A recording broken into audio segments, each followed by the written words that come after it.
Maghapong naging mabigat ang daloy ng trapiko sa ilang bahagi ng Metro Manila dahil sa mga isinarang kalsada para sa Grand Evangelical Mission ng Iglesia ni Cristo. At alamin po natin ang latest sa Quirino Grandstand sa live report ng saksing si Ivan Mayrina. Ivan. Vicky, sa nakalipas na 2 oras ay unti-unti nang nagbabalik sa normalang daloy ng trapiko sa malaking bahagi ng Maynila. Partikular itong area ng Quirino Grandstand, pero kanina pagkatapos ng Grand Evangelical Mission ng Iglesia ni Cristo ay hindi agad humupa ang siksikan ng mga sasakyan at gayon din na mga tao. Alas 7:30 ng gabi, tapos na ang malakihang Bible study ng Iglesia ni Cristo, pero gaya ng nasaksihan ng aking news team, matindi ang traffic sa tapat pa lang ng post office building sa Loton, Maynila. Halos kalahating oras na hindi umusad ang mga sasakyan, kaya kinailangan na naming maglakad. Sa kalye nakasabay ko ang iba pang mga hindi rin nakatiis sa traffic. Traffic. Oo. Kanina pa eh. Uwi na. Apa, Hindi ka na magsasakay. hindi na. Hanggang Parañaque na po to. Lakad na. Oo, pagsubok.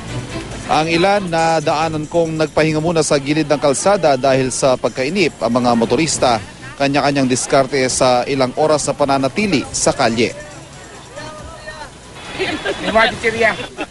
Nakahanda. Tsatsaga na lang muna.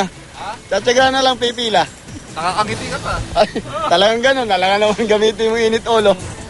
Mag-alas 9 ng gabi, narating ko at ang aking crew ang mismong Quirino Grandstand. May ilin pa rin ako inabutan nagtitinda dito at mga miyembro ng Iglesia ni Cristo na naghihintay na makauwi. May ilang kalat pa rin pero meron din namang mga basurang nakasupot na at handang kolektahin. Bago nito ay naging sobrang bigat ng trapiko lalo na sa bandang Rojas Boulevard. Sa mga kalsada naman sa iba't ibang lugar sa Metro Manila at maging sa probinsya, marami ang mga na-stranded dahil sa kakapusan ng bus na nirenta raw ng Iglesia ni Cristo. Magyang LRT halos hindi kinaya ang buhos sa mga tao ngayong araw. Pero sa kabila nito ayon sa pulisya, wala raw naitalang anumang krimen. Immediately after the event, they were dispersing slowly and in an orderly manner. So, medyo nagka-problema na tayo sa traffic because sa dami ng mga transport vehicles na ginamit.